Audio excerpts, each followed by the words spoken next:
Well, welcome. We are doing our Olympic series covering athletes that won gold, silver, just who medaled, whoever performed in the Olympics. And this man right here is not only a former Olympian, but also a very good friend, Mr. Wayne McCullough from Ireland. I appreciate you talking to me about the Olympics. I'm your coach as well, don't forget that. My coach as well, my coach as well. Now, you were in 2 Olympics, right? You performed also, 1988 in Seoul, yeah. And then 1992 in Barcelona. That's where you picked up your silver medal? Yeah, I got 88, I was 17 when I qualified, just turned 18 come Olympics. I won 1 fight, and then I lost my next fight. Got experience. Okay. And then 92 is when I fought 5 fights and got a silver medal. All right, silver medal for Ireland. And this is a question that I ask a lot of Olympians. When the Olympics come around the corner and they start playing the music and everything else, you see it on television, I guess, what kind of feelings do you get being that you have been to 2 Olympics? It's much different than the feeling I get when the Olympics come around. I think you forget every time the Olympics comes around how much of an impact it has in your country. When you get a medal for your country, people remember where they were 32 years ago when I won a medal, and they send me messages and say, I was here and you won a medal for our country, and so you're proud of that, you know what I mean? And so it's just, my wife says to me, you were in 2 Olympics, and I'm like, yeah. She said, that's unbelievable. No, I know, Just to get the Olympics, just to even get there is a big thing, and the medal's a bonus. So when you were on the medal stand, obviously you got silver. Joel Casamayor, he won gold, so they would play the Cuban national anthem, I guess. But what's it like when you're actually standing on the podium? I mean, they're playing a different national anthem, but still though, like all the hard work and everything else, like what goes through your mind? Well, for me, it was still disappointing because you win a silver, but you lose the final, and it was a close fight. And my cheekbone was fractured in 3 places in the semi-finals. I still fought the final, but just to be on the podium is, I was a little bit of teary-eyed, and disappointed because I hadn't won the gold. But everybody's singing. The Irish were still cheering me on. Then the Cuban anthem was on, respect for their flag and stuff like that. And it's a great moment. It's a moment that they'll never get again. Yeah, yeah. How many times have you watched that fight? I watched it a lot. I always criticize myself, of course. I can imagine. But I would say the first round was pretty close. The computer scoring back then, it wasn't like judges, it was people pushing buttons. And he won the first round 6-1 or something, but it should have been pretty even. Second round he won, and then I won the last round, and it was 14-8 in the end. So it's a close enough fight. And could have got my hand raised. I thought he just beat me. So I'm going to be honest, I thought he just pipped it. Other people might say something different. But for me, I thought he just won the fight. Okay. And I'd say he went on to become a great fighter too. I appreciate the honesty. Now, you and Joel have a very interesting history together. I mean, you guys seem like you're kind of tied at the hip, so to speak, right? So in 1992, you have championship match, gold medal, silver medal with you two. And then you both turned pro years later. You end up being the WBC champion from Ireland, the first WBC champion in the history of Ireland, which is fantastic. He ends up being a champion 2 different weight classes as well. How odd is that, the fact that, I mean, you guys had your Olympic championship fight against each other, and then you end up both champions as well, and you both live here in Las Vegas? It's weird because after our fight, we went into the drug testing room. Yeah. We're sitting in a room just drinking liquid to try to do the test. And when I walked out of there, I thought that's probably the last time I'll ever see him again. Yeah. I was going pro, and he was stayed amateur. Yeah, he's from Cuba. Yeah, then in '96, he was favored for gold, and he defected, and he came to Miami. And then all of a sudden, I come to Las Vegas for my career in '93. Yeah. He comes to Las Vegas, I become a world champion, he becomes a world champion. And it's not that often you would see 2 guys on the podium together go on to have a career like that and become world champions as well. You never see them again. But we're in the same city and we're friends. Yeah, that's very, very odd. And then, if you want to put the icing on top of the cake, you two both inducted into the Nevada Boxing Hall of Fame. You can see it back here. You got you here, and here, Joel right over here. They're trying to make us like we're going to fight each other again. No, but to say 2 medalists from the Olympics is unheard of. Did you ever going to meet again? Yeah. And especially in Cuba, they stay amateur. And for him to become my friend makes it's a bonus for both of us. Yeah. And he's a great man and a great fighter, and a lot of respect for each other. And then to come to Las Vegas, and you guys are friends, as you said, and then to be inducted into the Hall of Fame together. The same, you're not like you're. That was a weird thing, it really was, because the same night, 2019, was, I never expected to be in the Hall of Fame at all. Yeah. And then we were inducted together, so that's unbelievable. Yeah. It's a story you couldn't write. It really is like almost like a movie script in a sense. Yeah, well, hopefully they'll make the movie now. So, okay, so you win silver. You win silver, right? I'll say it like that. I get it. I always say, people say to me, you won silver, I say I lost. I lost. But I understand, you win for your country. Yeah. Gold, silver, bronze. Yeah. And it's for your country. Yeah. So, but when you won the WBC belt in Japan, correct? What do you think that, what was it, I would assume the feeling for winning the WBC belt, the World Championship, was much greater than a silver medal. It was. People will always say the Olympics is bigger, but yeah. Maybe bigger because everybody watches it. Okay. Everybody doesn't watch boxing. So going to Japan, for me, I'm doing 12 rounds, not 3, in professional boxing. And going to Japan was no fighter from Ireland or UK ever went there and won a world title. I became the first one ever to do that. I'm the first WBC champion in Irish history. Wow. So that was, with Eddie Fudge, my coach, he was the reason why I came to Las Vegas. With him in my corner, I could do anything. I got you. Could So do anything. the feeling that you had then, like, if you can kind of remember back, like, what was that like? Going to Japan I wasn't expected to win. Okay. All the media had no chance. Mm-hmm. And just with Eddie's plan, the game plan, the training camp, we trained in Vegas, went to Utah for a few weeks, stopped in Hawaii for a week, and then went on to Japan for a week. And when I got to Japan, the Japanese people actually looked after me pretty well. Okay. Had the right food, had the water and stuff and the drinks, and the training camp was good over there too. Okay. Everything was perfect, and all they had to do was go out there and put it all together. And I did that and pulled off a split decision. The two American judges gave it to me by like 3 or 4 points, and then the Korean judge gave it to him by 1 point. So we knew that could end it. Yes, that could end it. That could end it. Okay, so you become the world champion, you retire after a great career, and then you're Retired? You're ready to go now, right? Exhibition match, let's go. I don't want any parts of that. You get inducted into the Nevada Boxing Hall of Fame, which is a prestigious honor in itself. But did you ever think that you end up moving to Las Vegas, come here in '93, and you'll end up being a part of the Boxing Hall of Fame here in the city? I never thought I would leave Ireland. My plan was to go to the Olympics, get a medal, and stay in Ireland.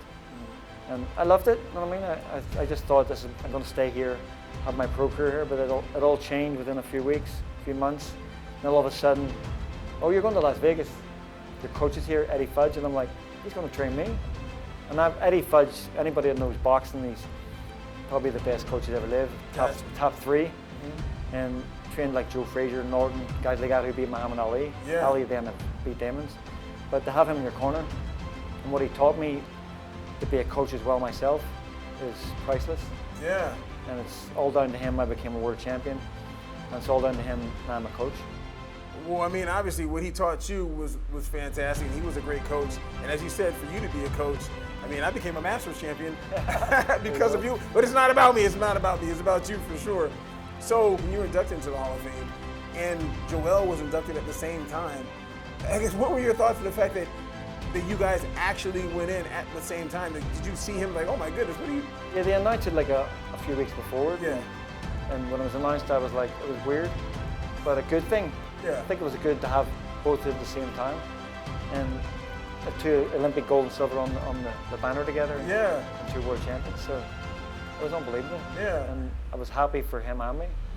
And the fact that you actually got the banner. I got the last banner. The last one, my good friend David from California, he said to me, do you like that? I'm like, yeah, but there's only one. He's like, next day, he brought it in here. He brought it and to you. It's all digital now, so you don't get the banners anymore. That's right, they put it on it's all digital, so that's the last one. The very last one.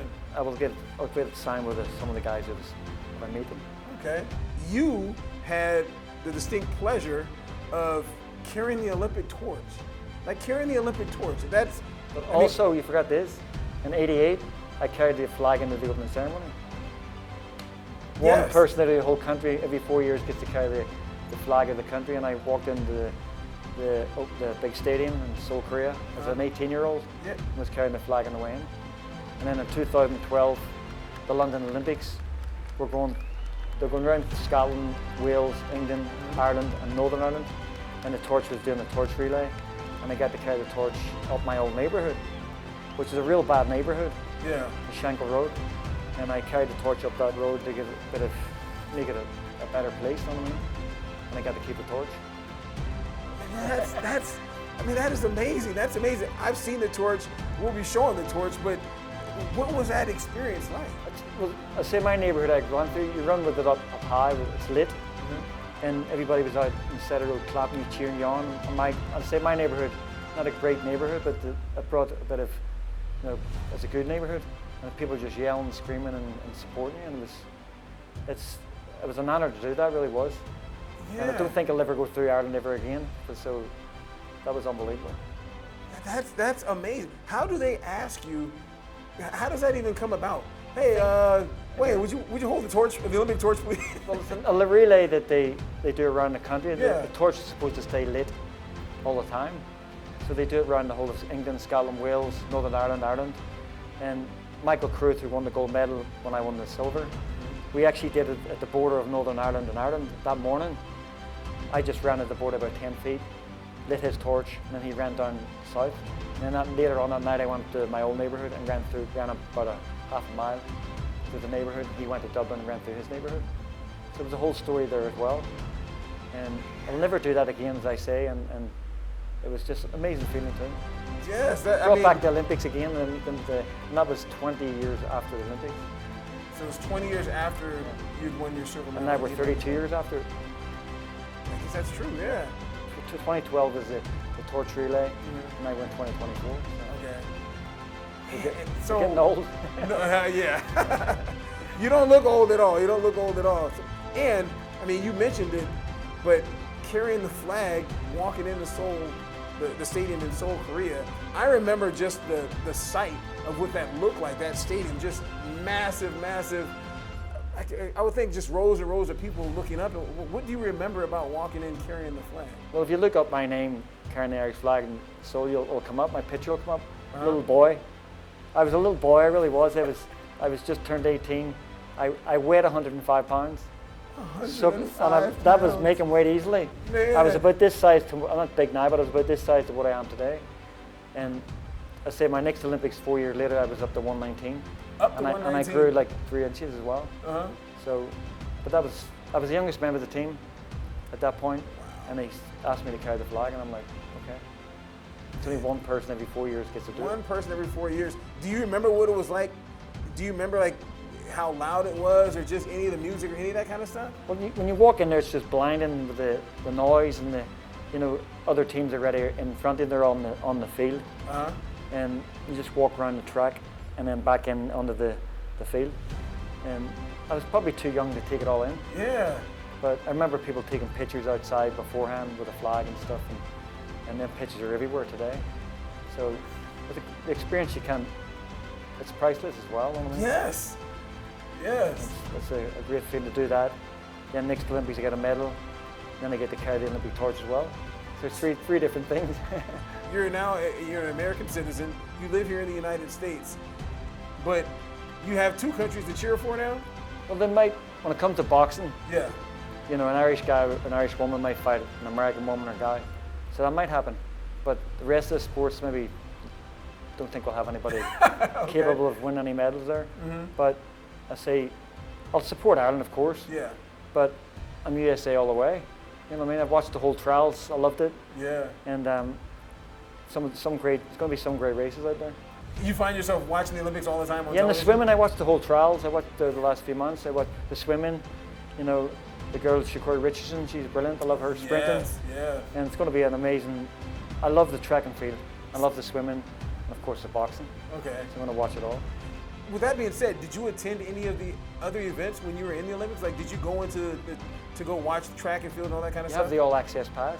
You get to the village, and I went to see the 100 meters what they call Ben Johnson. Oh, Ben Johnson, Carl Lewis. Carl Lewis. It was a great race. I seen some of the 400 meters, the 800 meters. Yeah. I got a picture with Sergei Bubka, the high jumper. Yeah, okay, yeah. So I got to see it. I love the athletics, so I went to see it. And I think I went to see the final of the soccer as well. So you get the credential, you can go anywhere. That's so cool. And in '88, I had so much more time because I didn't medal. Yeah. So I got to go to a lot of events. And I went to some of the swimming as well. That's amazing. That's amazing. You're Olympian. Once you go to the Olympics, you're an Olympian for life, you know what I mean? So. Yeah. And it's not too many people can say that. No, there's not too many people that can say that. Just to get there, I'd say, is a bonus. It's a big thing, but a bonus is a medal, of course. But a lot of people don't get medals, but they still have that Olympic thing for life. That is fantastic. That is fantastic. Wayne McCullough from Ireland, now an American citizen. Olympics in 1988. Yeah, me saying that, I'm almost thinking I'm saying the wrong thing. 1988 and 1992 as well. Easy enough for me to say. No, and I made Las Vegas my home when I turned professional with Eddie Fudge, and I won the world title in '95 for Las Vegas as well. It's my home city. Okay. So representing. Representing 1992 Barcelona, Spain, silver medal, and as you said, what? 1995. 1995. Ireland's first WBC champion. It was for Vegas. Come back to Vegas with it. There you go. I appreciate you talking with me. Thank you very much. Thank you for having me on.